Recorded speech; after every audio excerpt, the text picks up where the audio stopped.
नमस्कार। आज हमारे सामने जो गेस्ट है उन्हें किसी इंट्रोडक्शन की जरूरत नहीं है। उन्हें न सिर्फ आप और हम जानते हैं बल्कि सारी दुनिया उनसे परिचित है। नमस्ते। नमस्ते सर, हर बार चुनाव में आने वाले मुख्यमंत्री हमारी समस्याओं को हल करेंगे यह सोचकर जनता अपना वोट डालती है, लेकिन हर बार उसे निराशा होती है, उसके साथ धोखा होता है। आपके राज में भी ऐसे ही हो रहा है, क्यों सर? लगता है तुम अपने स्टूडियो से बाहर ही नहीं निकलते हो। आज महाराष्ट्र के हर घर में कलर टीवी और हर गांव में डिश एंटेना है। कोने कोने में एसटीडी और आईएसटी के बूथ लगे हुए हैं। इंटरनेट है। हर आदमी के पास अपनी अपनी गाड़ी है। आज हर आदमी पाँव में जूता पहनता है, हाथ में घड़ी लगाता है, एसएल वर्ल्ड जाता है, मैकडोनल्ड में खाना खाता है। लोगों का स्टैंडर्ड ऑफ लिविंग इतना ऊंचा हो गया है और मैं दावे से कह सकता हूं कि पिछले 15 सालों में एक भी आदमी भूखमरी से नहीं मरा। कोई किसान मैकडोनल्ड का बर्गर तो क्या 2 वक्त की रोटी नहीं खा पाता। कोई मजदूर कार में नहीं घूमता बल्कि कड़ी धूप में पत्थरों पर अपनी एड़ियां रगड़ता है। अमीर और अमीर होता जा रहा और गरीब सड़क पर आ गया है। दुनिया का सबसे बड़ा स्लम हमारे शहर में है सर। लोग आज भी ट्रेनों और बसों में जानवरों की तरह धक्के खाते हैं। राशन की दुकानों पर घंटों लाइन में खड़े रहते हैं। बच्चे अभी भी सिग्नल पर भीख मांगते हैं। उंगली उठाने वाले उंगली उठाते ही रहेंगे। तुम्हें मालूम है, मेरे सीएम बनने के बाद स्टेट में पढ़े लिखों की संख्या 64.8% हो गई है। केरला और मिजोरम में 90% है। इंडस्ट्री के मामले में महाराष्ट्र नंबर 1 है। क्राइम में भी नंबर 1 है। अब सिर्फ 35.8% लोग गरीबी की रेखा के नीचे हैं। पंजाब में 11.7% उसके नीचे है। और आज भी यहाँ गांव में एक आम आदमी की एवरेज इनकम सिर्फ 3 रुपया प्रतिदिन है। मिस्टर शिवाजी राव, पहले अपने आंकड़े साफ करो और फिर बात करो। सर, ये वर्ल्ड इकोनॉमिक फोरम रिपोर्ट, ये IMF रिपोर्ट, ये human rights commission, amnesty international और ये world bank report. World bank का कहना है सर, जो कर्ज उन्होंने आपकी सरकार को दिया था वो पब्लिक तक पहुंचा ही नहीं। उसे आपके मिनिस्टर्स खा गए, इसलिए उन्होंने अपना अगला इंस्टॉलमेंट कैंसिल कर दिया। तुम्हें पता नहीं है बेटे, वर्ल्ड बैंक ने ऐसी शर्तें रखी थी कि सारी स्टेट गिरवी हो जाती। क्या शर्तें थी सर? जरा खुल के बताएंगे। वो तुम्हें बताने की जरूरत नहीं है, मैं जनता को बता दूंगा। जनता आपको देख रही है, सुन रही है। यहाँ बताइए, वर्ल्ड बैंक ने इंस्टॉलमेंट कैंसिल क्यों की? वो ऐसे नहीं बता सकता। पूरा पुलिंदा है 1000 पन्नों का। एनेक्स्चर ABCD करके 18 सेक्शन है। सेक्रेटेरिएट में मिलता है, 15 रुपए खर्च करके ले आओ और सबको सुनाओ। अगला। सर, पॉलिटिक्स में आने से पहले आपका फैमिली बैकग्राउंड क्या था? हमारा परिवार बहुत गरीब था। हम लोग खेती बाड़ी करते थे। अभी आपकी तनख्वाह कितनी है? क्या? सैलरी, तनख्वाह? सब काट कर कोई 18,000 रुपए होगी। यानी एक साल में 2,16,000, यानी आज तक की आपकी कमाई 20-25 लाख रुपए से ज्यादा नहीं हो सकती। फिर भी आपके पास 500 करोड़ रुपए की प्रॉपर्टी है। वो कहां से आई सर?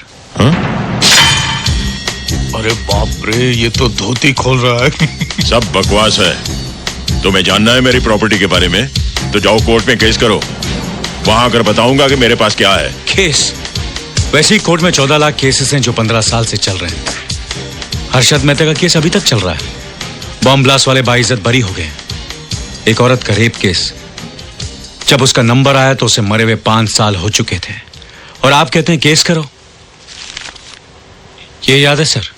हाँ, देखा है कहीं। ये आपका इलेक्शन मैनिफेस्टो है। ओह हाँ, याद आया, मैंने ही तो छपवाया था। हम जाति और अपराध रहित समाज की स्थापना समाज में कानून और व्यवस्था लाएंगे। औरतें फिर से सड़कों पर खुलेआम चल सकेंगी। घर घर में बिजली, पानी, राशन होगा। पूरी शिक्षा मिलेगी। महंगाई जाएगी, खुशहाली आएगी। वो खुशहाली आएगी की बजाय जाएगी छप गया था। मैंने उसे ठीक करवाया था, मुझे याद है। ये सब हुआ है? क्यों नहीं हुआ है? आप कहते हैं कि कानून और व्यवस्था लाएंगे, लेकिन उस कानून की धज्जियां उड़ाने वाले ही आप हैं। जातिवाद को बढ़ावा देने वाले भी आप हैं।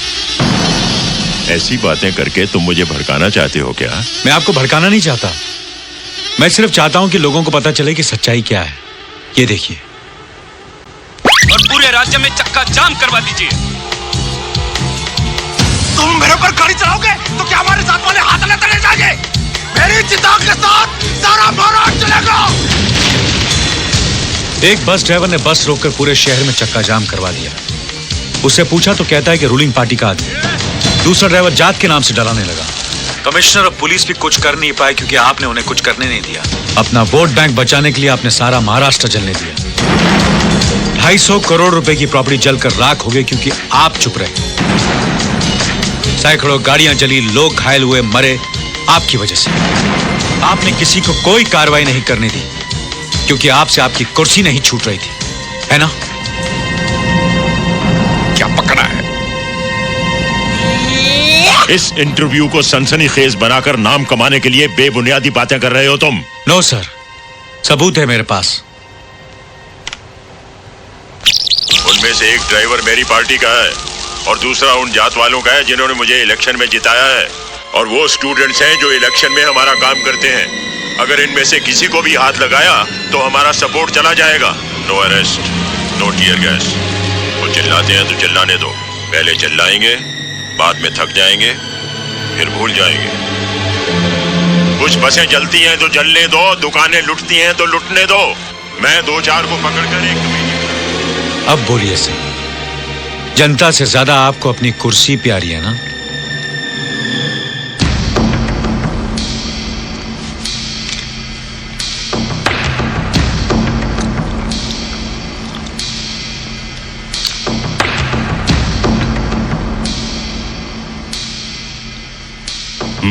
बोलिए सर।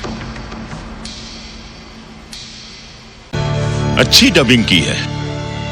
मेरे जैसी आवाज वाले किसी से कुछ भी बुलवा कर जनता को मेरे खिलाफ भड़काने की साजिश है ये।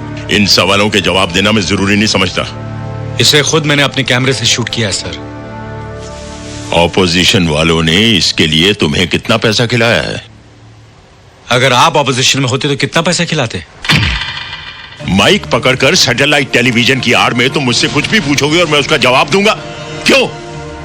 जवाब देना आपकी ड्यूटी है सर, इसलिए 8 करोड़ लोगों ने आपको चुना है। मुख्यमंत्री क्या होता है जानते हो?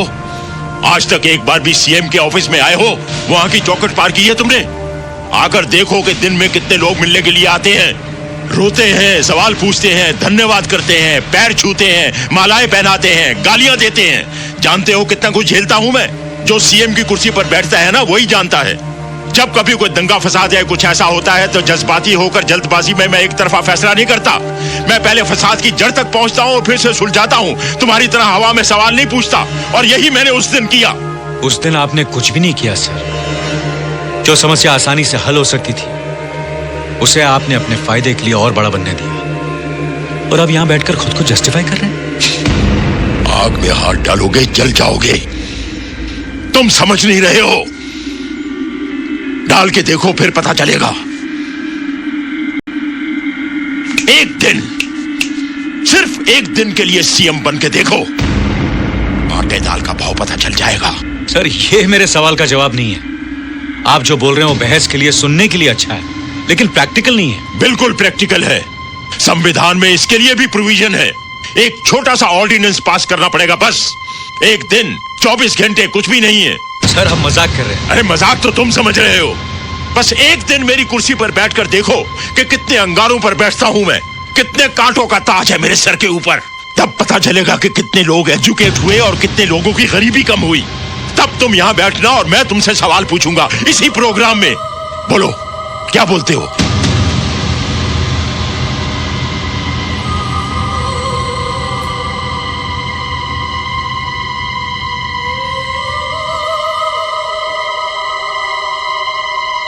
ये सीएम साहब क्या कर रहे हैं? वनडे मैच खेल रहे हैं सीएम की कुर्सी का। जब से बिहार होकर आए हैं अनशंट बोलते रहते हैं। नहीं सर, वो आपका काम है, मेरा नहीं। बस हवा निकल गई। तुम रिपोर्टर लोग बस कुत्ते की तरह भौंकते हो, गाड़ी के पीछे पीछे भागते हो। जैसे ही गाड़ी रोककर दरवाजा खुला नहीं कि दुम दबाकर उल्टे पांव भाग जाते हो। बोलो, बनोगे सीएम एक दिन के लिए?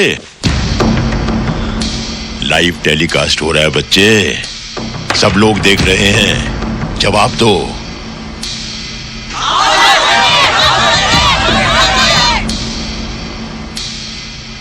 या इंटरव्यू खत्म करें?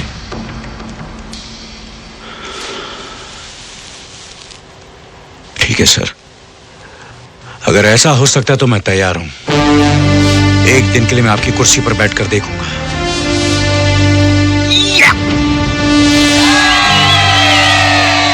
ये फंस गया सीएम, इसे पार्टी की मीटिंग समझ के फंस गया। चलो अच्छा है, एक दिन मुझे भी पढ़े लिखे सीएम के साथ काम करने का मौका मिलेगा। तो ठीक है।